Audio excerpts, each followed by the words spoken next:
All right, guys, what is going on? Welcome, welcome, welcome. So Bitcoin is down. What is going on here, right? What is going on with the crypto market? So I'm going to cover a lot of things in this video. Starting out really quick, we just got the price of Bitcoin, and most other cryptos are significantly down, like a lot of you guys know. I'm going to touch on why, what's going on, and a whole bunch of other news as well. So starting out really quick, I saw this story and I was like, hold up. Mark Cuban, a billionaire, is saying skip coffee, drink water, eat mac and cheese to get rich. I'm like, no, I don't think so, right? I just wanted to share that because I'm like, no, that's not. Anyway, let's start here going over. We got Do Kwon from Terra. If you got wrapped up in Terra Luna, you know exactly what I'm talking about here. The judge approves a $4.5 billion settlement between Do Kwon and the SEC. Now, what really sucks, and this applies to Celsius, FTX, all the other bankruptcies, is like, hold up. People got absolutely wrecked, and the SEC wants their $4.5 billion, right? What? That money should go to people that got wrecked, not the SEC, which is how I feel. And speaking of CNBC, where that news story came from, if you want to pay $600 a year to get Jim Cramer's research advice, you can absolutely do so. If anything, you should inverse that advice. Jim Cramer is notoriously known for when he says something is going up, it goes down. So I just thought that was funny. You can pay for bad advice if you'd like to. Now let's talk a little bit about, we got BlockFi and Celsius really quick. So this is Zach Prince. Yep, reverse Cramer J-Dog, absolutely. Zach Prince, the ex-CEO of BlockFi, he actually blocked me on Twitter because I called him out on a recent video. So now I'm on his website. He is the CEO. Weird that the CEO is the last person to be listed, right? He should usually be right here. But anyway, he's the CEO of a new company, something to do with real estate. And let me know what you think about that. Should he just be able to wash himself, forget about BlockFi? Or should he, I don't know, have to pay for people getting horrible percents back? And then same thing applies to the Celsius guys. Daniel Leon started an AI company called Blue Sky, the CEO. And then Nuke Goldstein is the founder and CEO of Raver, which is another AI company. One second, guys. Got a little error on something really quick. Okay. Yeah, let me know what you think. I've always thought that Nuke was a cool guy. On the AMAs, he was always a really cool guy.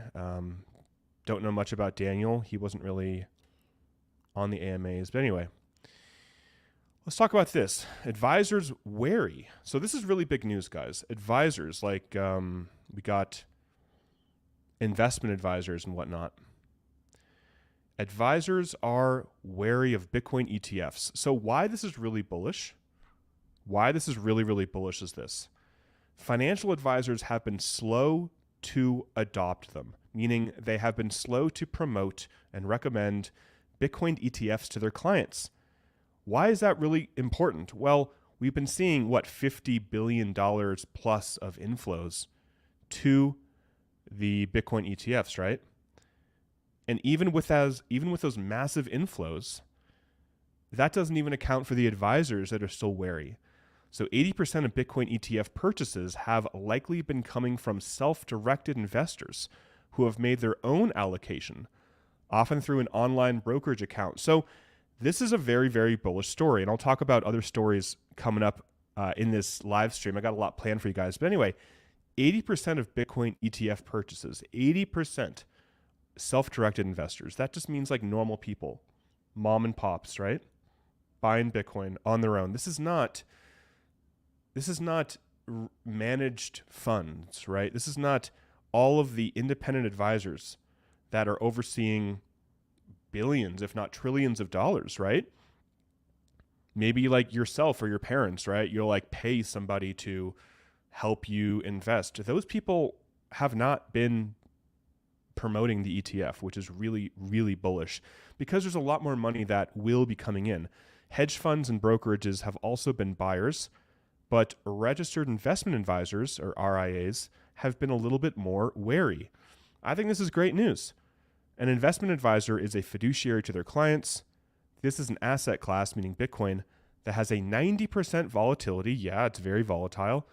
And their job, meaning these investment advisors, is to really construct portfolios and do the risk analysis and due diligence. They're doing that now. So this doesn't really make any sense. Now, I want to talk about this page right here, guys. This is going to blow your mind. Hold on a sec. So these are different portfolios. You have the all seasons portfolio, classic 60-40, commodity ETFs, diversified bond portfolio, gold and miners. These are very, very classic portfolios that investment advisors would give to their clients, right? Something like one of these portfolios, a 60-40, right? S&P 500 and US Treasuries, or the all seasons, which is really, really popular, Ray Dalio. So what this shows, and this is the Ray Dalio portfolio. So it's a mix of bonds, stock market, intermediate bonds, gold, and commodities. Now, what this shows, and this takes you from September of 2014 to July of 2023, so 8.5 or almost 9 years. The average return would have been 53%, okay? With a 1% Bitcoin allocation, guys. Whoop, I'm not even showing the page. Sorry about that. The average return is 53% with a 1% Bitcoin allocation. The return goes to 68%. A 5% Bitcoin allocation, this portfolio goes to a 144%, and a 10% allocation, this portfolio would have returned 269%, a 15% annualized return. Taking a look at this one, so this is going to be the 60-40 stock market bond portfolio. This also goes from, well, this goes a little bit longer. So September 2014 to literally this month, June 2024. Okay. 120% would have been the original return. A 1% Bitcoin allocation, 144%, 5% allocation, 259%, 10% allocation, 455%. So when I see stories like I just shared, where these investment advisors, RIAs, registered investment advisors, are still doing their own due diligence, right? Oh no, it has a 90% price volatility. Oh no, they have to do risk analysis. Well, clearly they're not really doing proper risk analysis if they haven't come to these conclusions and just done some math. Right, guys? Anyway, just wanted to share that. I think these are two pretty good sites. This is NakamotoPortfolio.com. All right. Moving on really quick, talking a little bit about the economy, kind of boring, but basically Kashkari of the Fed, we're looking at possibly one interest rate cut at the end of the year. And now this really correlates to what Elizabeth Warren asked Jerome Powell, which we'll get to in just a second. Kashkari said if we simply cut interest rates and try to support home ownership, that would probably push up the prices of houses, and it actually would not lead to any better affordability. So a lot of us already know this, right? We already know this. But then we see this from Elizabeth Warren, the queen of killing crypto. I think that she tries to speak for the people here. I will give her that she tries to represent the people here. You may have seen this. It came out a few days ago. We write today to urge the Federal Reserve to cut federal funds rate from its current 2-decade high of 5.5%. Going down here, it is driving up housing and auto insurance costs. And basically he's like, we need to lower the rates so we can make housing more affordable. Now, housing is insanely unaffordable, unbelievably unaffordable. But right here, Neil Kashkari, Federal Reserve Bank of Minneapolis, he literally says if we simply cut interest rates to try to support home ownership right now, Elizabeth Warren, that would probably push up the prices of homes. And it actually won't lead to any better affordability. So that leads to, how are we ever going to get home prices more affordable? The affordability index, I think, hasn't been more unaffordable. When you look at average homes, I don't have the chart up. I should have brought that up. When you have the average home price to the average income, unbelievably unaffordable, and especially looking at the average mortgage payments. But I just thought that was pretty funny. And then, really quick, who remembers this guy, right? Peter Zahan, coming on Joe Rogan at the very, very bottom of the market. I think this was November of 2022. I don't think I can play this, but basically this is where he says Bitcoin is going to negative. Bitcoin is trash. This is when Bitcoin was $16,000. So, you can either listen to him or you could listen to Jim Cramer, but you got to pay $600 a year. Or I guess, nope, actually, Jim Cramer, you can't even get that on $250 a year. My gosh, you got to pay $600 a year to listen to Jim Cramer talk about things that you should inverse, right? Funny. All right here we got SEC's head of crypto asset enforcement division resigns. Okay, a lot of people don't like the SEC. I get that. Then we get this story. David Hirsch of the SEC quits and becomes the head of trading at Solana's Pump.Fun launchpad. If you don't know what Pump.Fun is, that's basically the launchpad that launched like the Jenner coin. It's a pretty, it's a launchpad for meme coins. But that was actually fake news. Fake news. Former SEC official David Hirsch says he is not joining Pump.Fun. So it's really interesting how fake news obviously can spread.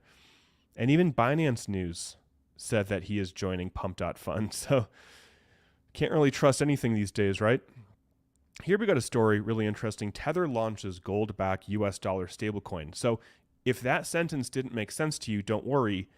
That was a very confusing sentence, and this is all ridiculous. Tether is introducing Tether, which is supposedly backed by real assets. So Tether is introducing a gold-backed stablecoin pegged to the US dollar. I'm confused too, guys. Don't worry. Alloy will be over-collateralized by Tether Gold, a token that provides ownership of physical gold, but pegged to the US dollar. So whatever. I don't even know what to make of that. That's too many things pegged to one each other. And I guess we are in Pride Month, so pegging is something I can talk about in this month. But I digress. Apple stops offering buy now, pay later loans in US. You're probably like, who cares? Well, I think this is a big deal. Why are they stopping offering the whole buy now, pay later? I think Affirm was another one. Well, I think this has an effect on the economy right here. So this is the Federal Reserve Bank of St. Louis. And this is a chart I pulled up. Personal savings. So I just zoomed in. This is 2016 to right now.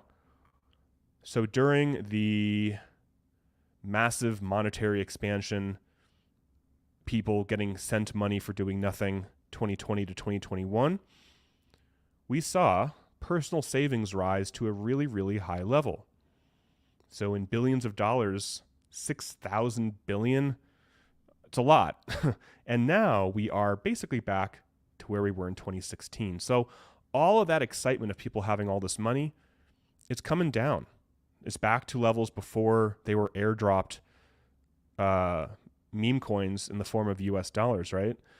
Here, personal savings as a percent of disposable income also has come back down to insanely reasonable levels. I mean, these are levels that were, again, way before the craziness of 2020, 2021 right here.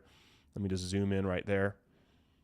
personal savings as a percent of disposable income. So people just had a lot of money, and this is coming down. Apple is saying that they're going to stop the whole like buy now, pay later. I think this could possibly lead to the slowing of the economy. People's savings are back to pre-COVID levels. Apple is no longer going to let people pay later, maybe because Apple realizes that people don't have the money to pay them, and there could be a lot of defaults, a lot of bankruptcies in the future. It's hard to really tell, But let me go back to that slide right here. Where is it? Well, essentially, they're projecting one rate cut at the end of the year. We could see more rate cuts if the market really, really slows down, right? If the market really slows down too much because people have no more money and credit cards are the credit card interest rates to take out a loan are insanely high. People can't afford to take out debt right now. Strange times. So let me end the video. 2 charts into the cryptoverse. If you're not subscribed to Into the Cryptoverse, you can do so. I have a link below. It's one of the things that I pay for because it's worth it. I love this chart. Bitcoin year-to-date ROI. So here we are, 2024, 1.48%. Going back to 2020, look, guys, we are actually sitting above where we were in 2020 in terms of how much Bitcoin has gone up for 2024. So Bitcoin has gone up a higher percent, or it's done a higher ROI this year than it did in 2020.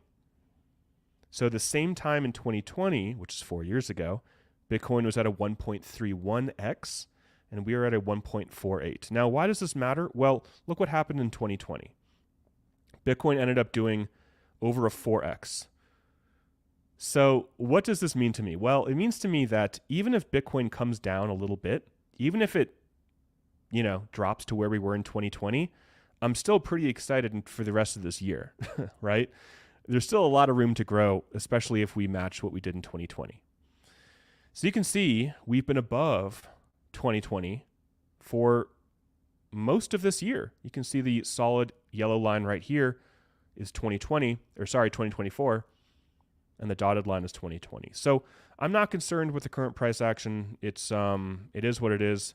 Bitcoin is just, let me just refresh this. It's flushing things out. It's just, it's acting like a bull crab. It's crabbing forward in a bull market, as you can say. Over the last 3 months, we've just been choppy. We've been really, really choppy for the last 3 months. And that's fine, We hit an all-time high before we hit it in 2020. And, that's okay. So back to this chart really quick. Let's go to 2021. 2021 is the green. And in 2021, we did an additional 1.5x. So we'll see what happens, right? 2020 could be a huge year, or actually 2024 could be a huge year. Let me just go to this chart, last chart, and then I'll do some Q&A really quick. So Bitcoin market cycle bottom ROI. So right here, this is where we are right now. The market cycle bottom started in November 2022. And now we are at a 4.13x. It's gone up 4 times since November of 22, when Sam Bankman-Fried decided to, well, he didn't decide to do anything. Basically, when FTX blew up, we are up 4x for the price of Bitcoin. Pretty cool, right? Taking a look, though, at the last cycle, cycle 4, that happened in 2020. So that cycle started end of 2018. And it ended November of 21. It did a 20x. 20x. So, yeah, you can see the cycle we're on now, we were a little bit below cycle 4, and now we are kind of above the last cycle. But just taking a look, guys, this is why I'm not worried about current price action at all. I think we're going to do very, very well, especially if we get some rate cuts. And I think if the economy slows down too much, again, people don't have savings, right? We are back to low levels. I think they're going to start lowering interest rates to boost the economy, especially leading up to this election. So we will see what happens, guys. Let's go ahead. I'm going to go through some of your guys' comments.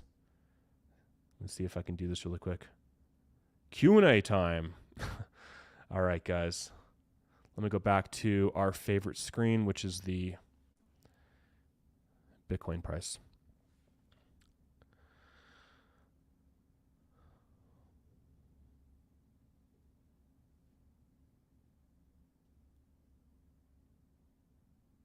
Yep, definitely reverse Kramer. Absolutely.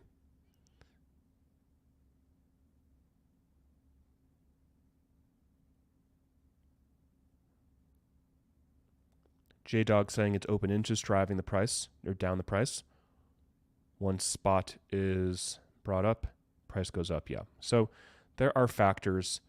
All this institutional money that came in is actually not just only good for Bitcoin. Cash and carry trades, futures, stuff like that can just temporarily affect the price of Bitcoin. But it's so interesting to me, again, going back to this story, right? Like 80% of the Bitcoin ETF purchases have just been individual people.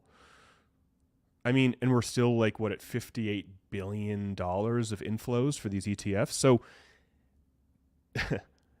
right? Like, that's crazy. That's crazy. So I don't know the amount of money that's looked after by a registered investment advisor, but I'm sure it's a lot. So yes, the market is, well, the market could be manipulated totally. Shake out retail. I mean, that's always the story. That's always the story, right? Shake out retail before the big pump. Yeah, could absolutely be true.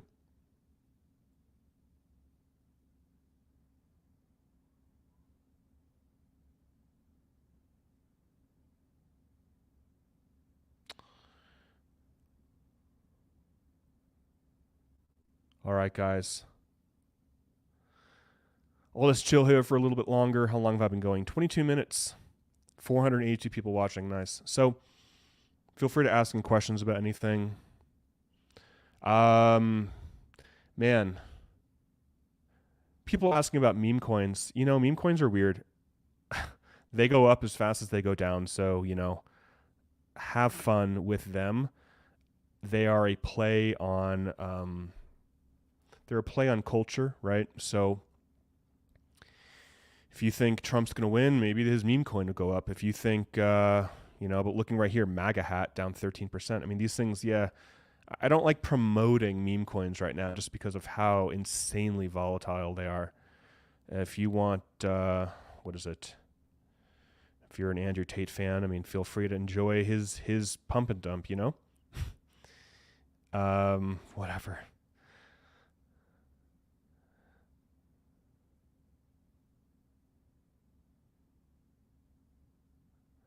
Weather's hot, Doc. Weather is hot. I'm in Arizona and it's hot. It's getting high 90s, hundreds. So not as hot as Phoenix, but it's still very, very hot. Vincent, I want to thank you for all the work you have put into keeping us updated on the Celsius debacle. You are very, very welcome. I am trying to put Celsius not behind me, you know what I mean? But like, moving on from that, I'll obviously keep you guys posted on everything going on. And I hope there's some great news coming out about Ionic. Really, really hope so. And about future distributions and all that kind of stuff. But yeah, man, I'm looking to really kind of move past that. I think all of us are. Other than Bitcoin, what coins are you holding for the long term? Long term, got to define what long term means, right? I am primarily Bitcoin. Primarily Bitcoin. Other than Bitcoin, though, I'm going to be boring. I would say I would have to look, but Ethereum, very, very boring. I feel like buying Ethereum kind of encompasses a lot of the market. So if NFTs come back, Ethereum will rip. If meme coins on Ethereum come back, Ethereum will rip. Those two things, those are two niches I think that will come back. I think their cycle will come back. We actually saw like Uniswap have a run recently. Now it's down 10%. But over the last 7 days, we saw it pump, and I'm like, oh, interesting. So are these coins coming back? You know what I mean? So it really depends on what you mean by long term. 1 month Uniswap is up 25%. It's really weird. This coin was dead for a while. I mean, it had a huge pump in 2020, 2021, but yeah, long term, I'm going to be boring and just say Bitcoin. Probably not going to sell my Doge unless it gets really huge. I do have very small positions in some meme coins just because I feel like if and when when retail comes in, retail goes for cheap, cute meme coins, guys, and they just do. So I do like. I'm not encouraging guys to buy this stuff, but I do like some base meme coins. We got Degen. I like a little bit of Broge. But you can see how tremendously these are down. And obviously Doge. Solana as well. Probably going to hold until 2025, 2026.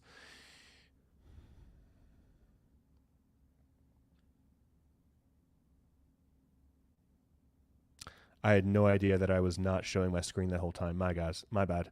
So yeah, got some Doge, got some Broge, got some Degen. All right. Got some Celsius questions here. Bitcoin copy meme coins. Yeah, there's a lot of crap out there. Let's just put it that way. Sorry for this. I don't want to play this ridiculous. There we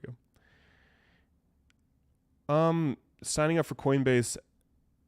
Yeah, I mean, I know they're requiring a really extensive KYC if you're out of the country, but I can't really help you with that. Definitely holding Solana. Even for the purpose, even for the reason, even if you don't like Solana, got a lot of big name people really bullish on Solana. And yeah, I can see Solana. I mean, I think we're still very early in this cycle, guys. I mean, $58 billion have flown into the ETFs, and only 80% of those, and 80% of that money is individuals. So what happens when, investment advisors tell everybody to buy Bitcoin, right? I think we're very, very early. What do I think about Elon? Be more specific. Been DCAing, right on. I think Sol definitely has legs. I did post yesterday that some people didn't agree with. I do think a lot of these meme coins that are being launched on Sol that are clearly just money grabs, like this one from Iggy Azalea, which I didn't even know who she was before this. I was like, who is that? Down 52% in the last 7 days. So huge pump, crash. I mean, granted, Ethereum did have a lot of scammy stuff happen on their platform as well. But man, it'd be great if these meme coins kind of stopped. AI projects that I'm interested in. Nothing that I'm investing in, no. That's kind of why I feel like buying ETH encompasses a lot of projects. I know a lot of people like different blockchains as well, like Algo, XRP. I mean, there's a lot of stuff you can buy, but no.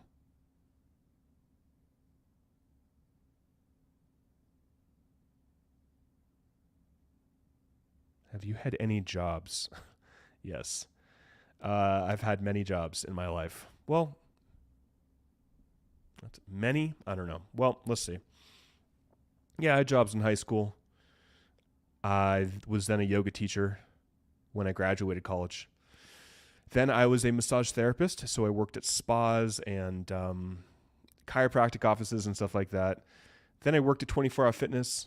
Then I worked at LA Fitness. Then I sold stuff to, I don't know. I've just done random stuff, but I've never had a long-term job, actually. I've just been kind of, like yoga teacher. I don't know if you can consider that a job, but it's not a 9 to 5.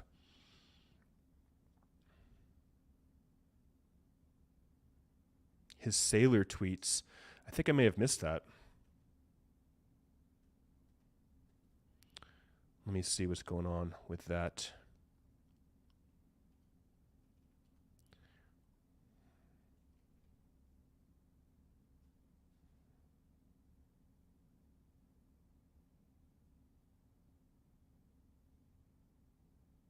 I'm not seeing Sailor Elon tweets. I probably just missed that conversation.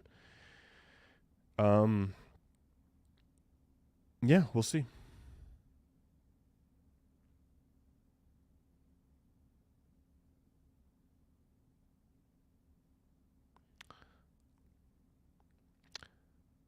All right, guys. 30 minutes, I think, is a good time to head off. Hope you guys are doing well. I'll try to do more of these because I think they're a lot of fun. So, and I can play around with what's going on here with this streaming service, which is kind of cool. So, Q&A. All right, guys. Hope you guys are doing well. Talk to you guys later. All right, one last Celsius question. Yeah, a lot of people still haven't gotten their funds. You can join some Telegram groups, and there's some communities even writing into the judge being like, yo, we haven't gotten our money. It's been 5-6 months. It's really horrible. So no news on that other than I hope they start sending out new codes, wires, checks. I hope they start soon. All right, guys. Peace out. Till next time. Talk with you soon, and bye for now.